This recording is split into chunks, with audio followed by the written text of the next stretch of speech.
आज बात उस मुद्दे पर करूंगा जो झारखंड में एक दिल दहलाने वाली घटना है।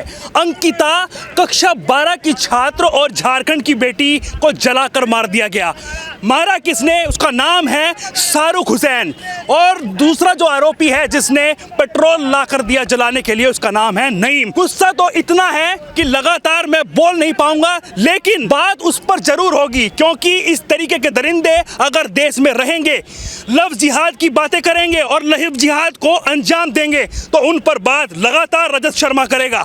और मैं बात इस पर उठाने की कोशिश करूंगा कि उस अंकिता को इंसाफ दिया जाए जिसको जलाकर मार दिया गया, जो तड़पती रही, जो चिलमिलाती रही और वहां की सरकार पिकनिक मनाती रही। लगातार इसी मुद्दे पर बात करेंगे। मुद्दे के लिए हमारे साथ में एक सोशल एक्टिविस्ट हमारे साथ मौजूद है। भाई साहब, किस तरह से देखते हैं? मैं बोल नहीं पा रहा हूं, लेकिन लगातार रोष जो है वो मेरे अंदर भी पूरा है। सर, सबसे बड़े दुख की बात है कि वो लड़की 5 दिन तड़पती रही। एक व्यक्ति को वहाँ की स्टेट गवर्नमेंट जो छुट्टियों पे गई हुई थी, हेमंत सोरेन की, वही हेलीकॉप्टर में बैठा के, सरकारी हेलीकॉप्टर में बैठा के सर इलाज करवाते हैं, बंदे की जान बचा ली जाती है। लेकिन इस लड़की को मारने के लिए नईम पेट्रोल देता है, शाहरुख जला देता है। यहाँ तक कि रेप करने की भी मानसिकता थी इनकी, पर घर में नहीं घुस पाए लोग, तो उसे जला के मार दिया। वो तो भगवान का शुक्र है उसका फेस नहीं जला और बोल पा रही थी। वो 90% जल चुकी थी, उसकी जान बचाई जा सकती थी, उसे दिल्ली लाया जा सकता था या किसी बड़े रायपुर एम्स पे या किसी बड़े एम्स पे ले जाके उसका ट्रीटमेंट किया जा सकता था। लेकिन एक सरकारी अस्पताल में तड़पने दिया गया।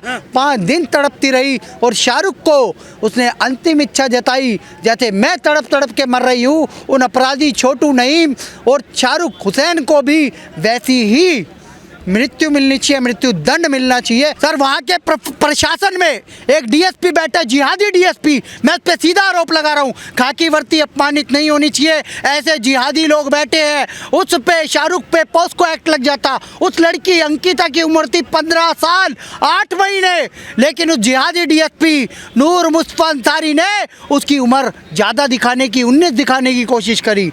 सर, प्यार क्या होता है? ये बड़ी बड़ी बातें करते हैं कि योगी जी ने रोमियो स्क्वाड बना दिया, लैला मजनू, हीर फराज, मुस्लिम नाम ही तो हैं।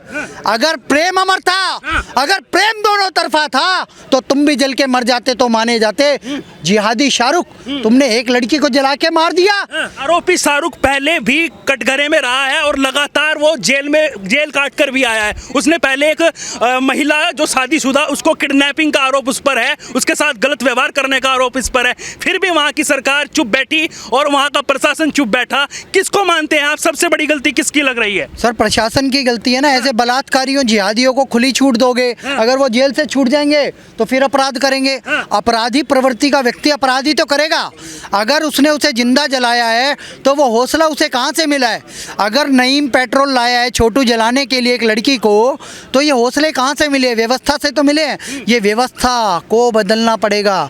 लड़ाई व्यवस्था परिवर्तन की है, और एक कम्युनिटी को इतनी प्रिविलेज आप दे दोगे तो ये सर पे चढ़ेंगे ही। सर, पाकिस्तान अलग हुआ इस देश से निकला हुआ है पाकिस्तान। वहाँ पे 24% आबादी थी हिंदुओं की और सिखों की, सिर्फ 2% बची है। क्या हम इस जिहाद को नहीं समझ सकते? वहाँ का एक भी हिंदू या सिख या ईसाई प्रधानमंत्री या राष्ट्रपति नहीं बन सकता। यहाँ पे सब कुछ बन सकते हैं। और कितनी प्रिविलेज चाहिए इन्हें?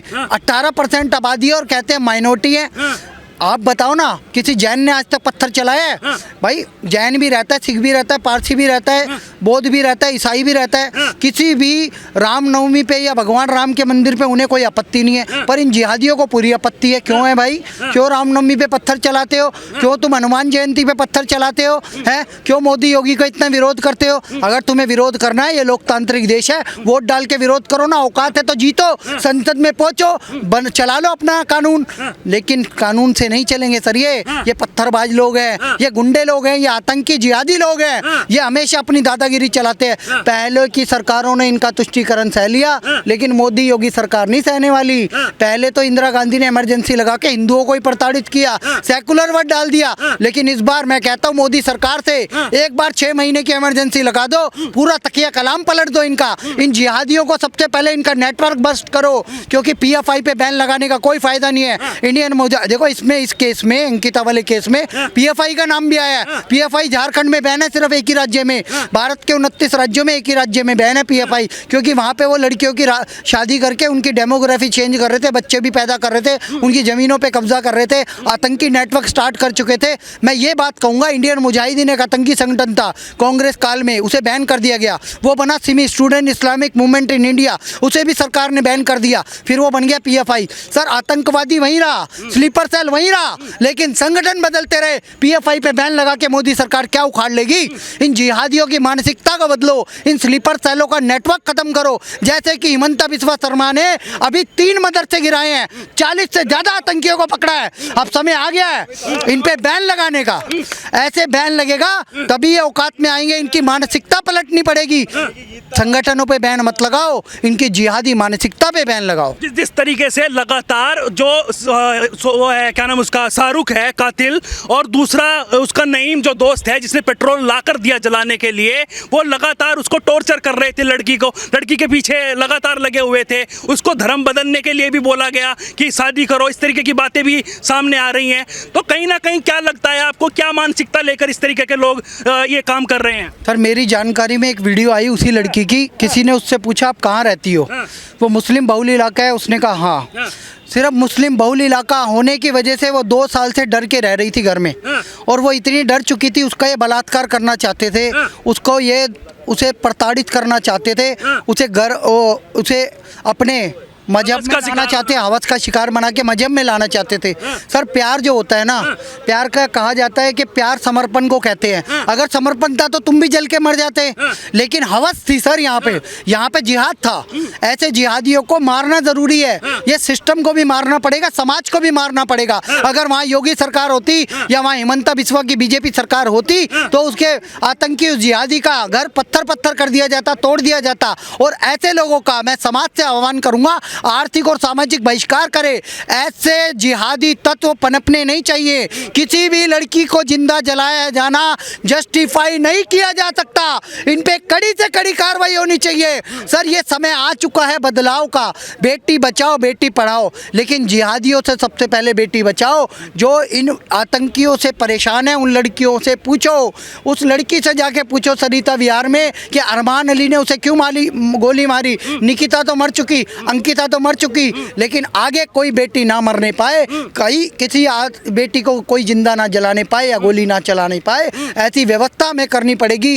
बेटी को इतनी सुरक्षा उपलब्ध करानी पड़ेगी कि भयबिन होई ना प्रीति। उत्तर प्रदेश में जैसे है, योगी सरकार ने रोमियो कोड बनाया है, इस तरीके से एक रोमियो को ख़त्म करने के लिए जो लैला ये मजनू घूम रहे हैं ना बेफालतू के, जो वन साइडेड प्यार करते हैं और लड़कियों पे तेजाब मन चलाते हैं, मन चले भी कहते हैं इन्हें, तो इन जिहादियों का समय आ गया है। इस पे कोई एक बड़ा कानून बनाए। मोदी सरकार से मेरा आह्वान है। सर ये व्यवस्था पे बहुत बड़ा प्रश्न है।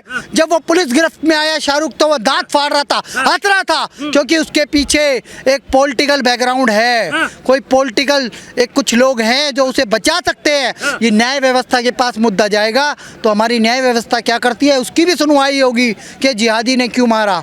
जिंदा जल गई, लड़की मर गई, तड़प रही है, स्टेटमेंट दे दिया, फिर भी न्याय व्यवस्था उसकी सुनवाई करेगी। ठीक है सुनवाई करो, लेकिन वो जब आरोपित घोषित हो जाए तो तुरंत उसे लटका दो फांसी पे या जिंदा जला दो, नहीं उससे कम में बात नहीं बनेगी। आपको ऐतिहासिक निर्णय देना पड़ेगा।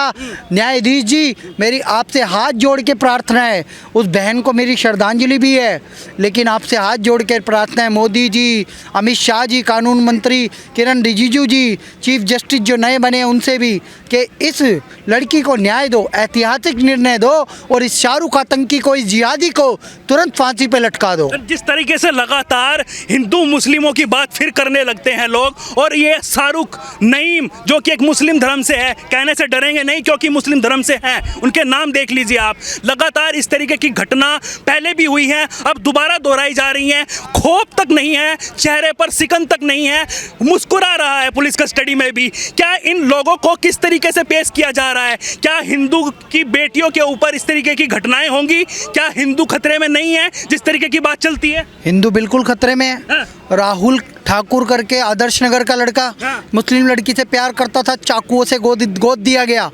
सर एक और बात सुनिए, आप यहाँ सरिता विहार जाइए, दिल्ली के सरिता विहार में एक लड़की है, उसका नाम है नैना मिश्रा, नैना मिश्रा पे 11 साल 11वीं क्लास की कक्षा की लड़की है, एक यूट्यूबर है, सोशल मीडिया इन्फ्लुएंसर अरमान अली, उसने पीठ पे गोली मारी है सर, लड़की जिंदा बच गई है, वो तो सौभाग्य था उसका। अन्यथा एक और जिहादी के द्वारा जैसे निकिता तोमर मारी गई है वैसे ही नैना मिश्रा मारी जाती। निशा या नैना मिश्रा नाम है उस लड़की का। उसके पिताजी सोशल मीडिया पे वीडियो डाल के लोगों से आह्वान कर रहे थे, वहाँ पे भी कपिल मिश्रा जी का हिंदू इकोसिस्टम पहुंचा और अंकिता का घर पे भी कल कपिल मिश्रा जी पहुंचे हैं। एक हिंदूवादी नेता को मेरा हाथ जोड़ के हार्दिक प्रणाम है। और जिन भी दानदाताओं ने, हिंदू समाज के लोगों ने दान दिया है और निकिता के घर तक, अंकिता के घर तक वो मदद पहुंची है, उसके लिए आप सबका धन्यवाद है। वहाँ पे पहुँचे निशिकांत दुबे, भारतीय जनता पार्टी के सांसद, एक और मनोज तिवारी जी पहुँचे और 28 लाख का चेक पकड़ा के आए। कपिल मिश्रा ने एक बात कही, जैसे अंसारी को बचाया जा सकता था हेलीकॉप्टर से मदद करके, वैसे ही इस लड़की को 5 दिन तड़पाया गया। अगर बचाने की मंशा होती सिस्टम की तो वो बच जाती, और अगर बच जाती तो इस सिस्टम को एक्सपोज कर देती। झारखंड सरकार जिहादियों के द्वारा चलाई जा रही है सर। अभी आपको पता नहीं है, महादलित आदिवासियों का घर खाली करवाया है क्योंकि वो मुस्लिम बहुल इलाके में थे। मुस्लिमों के इतने हौसले बढ़ गए, मुस्लिम तुष्टिकरण इतना बढ़ गया है कि तुम दलितों पे अत्याचार करोगे। आपको पता है आदिवासियों की भूमि कहलाती है झारखंड, छत्तीसगढ़, वहां से उनको ही खदेड़ा जा रहा है, उनके घर तोड़े जा रहे हैं, उनकी झुग्गी झोपड़ी तोड़ी जा रही है, मार के भगाया जा रहा है उन्हें। सर नहीं बर्दाश्त किया जाएगा। वहाँ पे 75% पॉपुलेशन जहाँ हो गई तो मुसलमान क्या कहता है, हम हाथ बांध के खड़े होंगे, हाथ जोड़ के खड़े नहीं होंगे। क्या तुम भारत के लोकतंत्र को नहीं मानोगे? क्या तुम भारत के संविधान को नहीं मानोगे? क्या तुम शरिया लॉ लाओगे? सर 40 से ज़्यादा स्कूलों में उर्दू पढ़ाई जाने लगी है, वहाँ के नाम बदल दिए गए हैं, उर्दूकरण कर दिया गया है। ये कौन से देश में रह रहे हैं हम? इस तरीके की घटनाएं, जिस तरीके से वहां पर उसके ना मानने पर लड़की के उसके घर में जाके पेट्रोल डालकर उसको जलाया गया, इस तरीके से कहाँ जाएगा हमारा देश? किस तरफ जा रहा है हमारा देश? हमारा देश गलत दिशा में जा रहा है, उसे ले जाया जा रहा है पीएफआई द्वारा और जिहादियों द्वारा। इस देश में जो सर तन से जुदा के नारे लगाए उस पे धारा 307 लगाओ, अटेम्प्ट टू मर्डर केस, क्योंकि जैसे ही वो धमकी देता है सर तन से जुदा, उसने मारने की धमकी दे दी। जो मारने की धमकी दे उसका मतलब 307 में उसे अरेस्ट करो, चाहे वो चिश्ती हो, खादिम हो, मौलाना हो, मौलवी हो, कोई भी मुसलमान हो। जो पत्थरबाजी करे उसका घर गिरा दो, पत्थर पत्थर कर दो। योगी आदित्यनाथ जी का मॉडल अपनाना पड़ेगा पूरे देश को, तभी ये देश बचेगा। इनका बस एक ही टारगेट था कि अपने धर्म में शामिल कराना। जिस टारगेट के साथ ये घूमते रहते हैं, मैं तो यही कहूँगा उनको फास्ट ट्रैक कोर्ट चला के उनको जल्दी से जल्दी फांसी की सजा हो।